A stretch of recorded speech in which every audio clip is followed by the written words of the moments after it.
Hello and welcome to another episode of EPMS Tech Talk. I'm Joanne LaFlamme. I'm Chris Costa. Chris, what would you like to talk about today? Well, could we take a look at the Metrix interface? You know, how we might set it up, get it configured, things like that? Sure.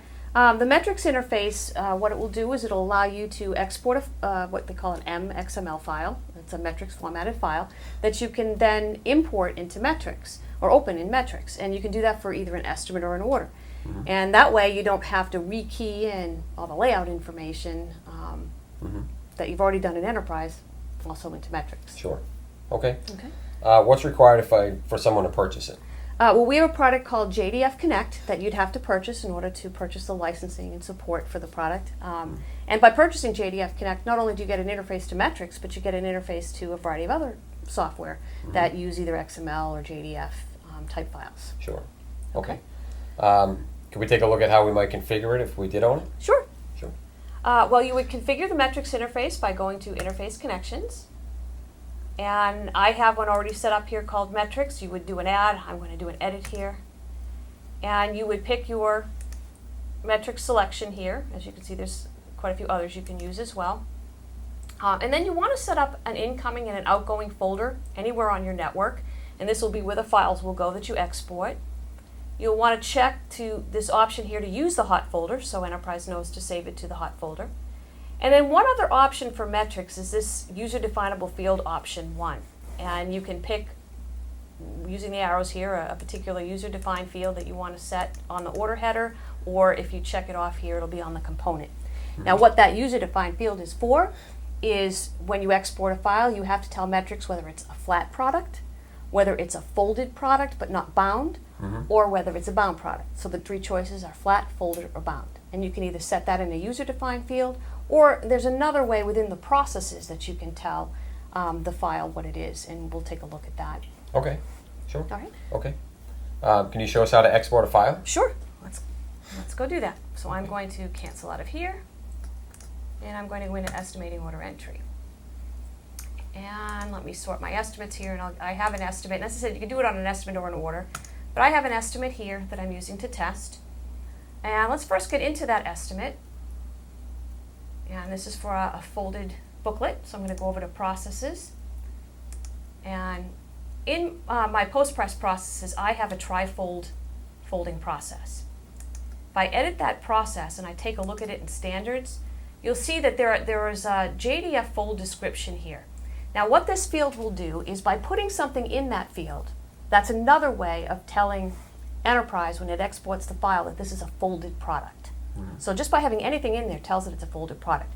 But in addition, if you take a look at what I have in there, I have an @ symbol and then trifold, because that's what this particular process is for. So if you want to, in the MXML file, put in a description of the type of fold, and you've set up your folding processes by type of fold, so you have different processes for different folds, this is a way of not only telling the XML file that it's a folded product, but also that in particular it's a trifold. So with that set up, I'm going to export the file. So to export the file to Metrix, you need to go to the Interfaces button, which you'll find here on the order header screen. You'll also find it, in the estimate header screen.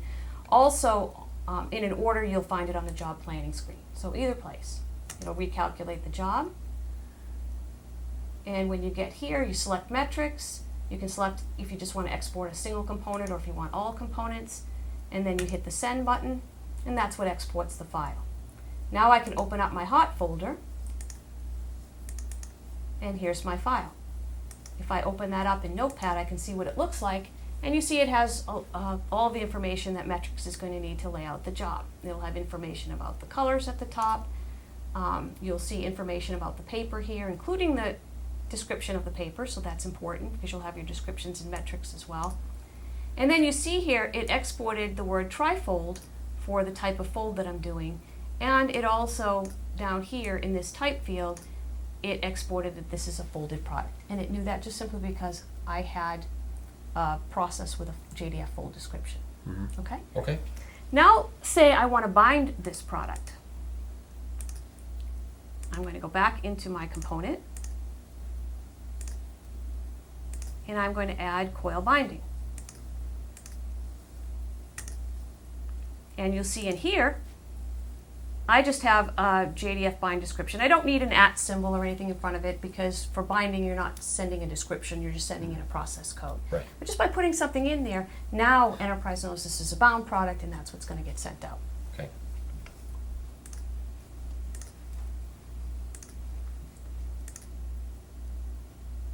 All right, so I'm going to go to Interfaces, Proceed,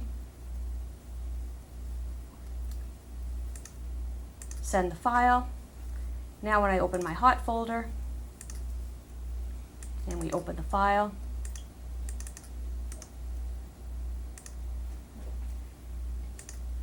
you'll see it still says trifold down there as the type of fold. But let's see here, where's my type? Right here is bound. So just again, simply because I had that description in there, now it knows it's a bound product. Mm-hmm. Now you might not have set up your processes in such a way that you have different processes for different types of folds. You might fold by linear inch, which is a very common way to do it. So if you want, in that case, if you want to tell Metrix what type of fold it is, you can also use a user-defined field. So let's take a look at that setup. Okay.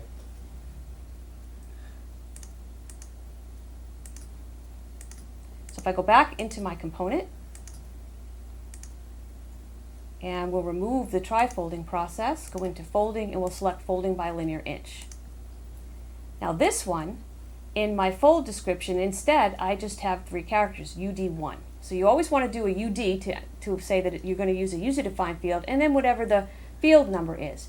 And that corresponds to these user-defined fields here. I'm using user-defined 1 for the type of fold. So let's pick an 8-page fold here. I'm going to hit OK. I'm going to move that process up. I will save here. And now when I go to Interfaces and I export this file, and we'll open up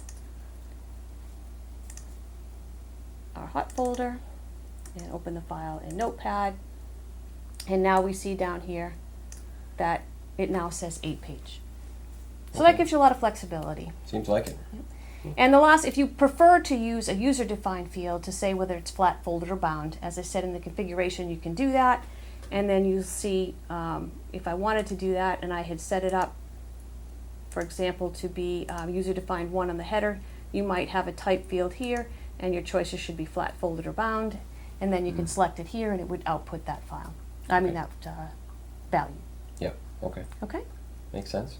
Any questions on how this works? No. Maybe one last question. Are there any new changes coming with the interface? Upcoming? Actually, there are in the release that will be coming out in the first quarter of 2017. You will have an added option where you can say, by default right now, when you export a file, the press, the value that goes out for the press is the cost center value. Well, a lot of customers will have different process codes for different types of press runs under the same cost center for one press. So in that situation, they may set up their presses with the process codes instead of the cost center code over in Metrix. So we'll have an option in the configuration where you can say to use the process code instead of the cost center code. And Gotcha. that's coming in the first quarter release. Okay. Very All good. right. Thank you. Well, thank you. Okay. And thank you for joining us for another episode of EPMS Tech Talk. I'm Joanne LaFlamme. I'm Chris Costa. Please look forward for more to come.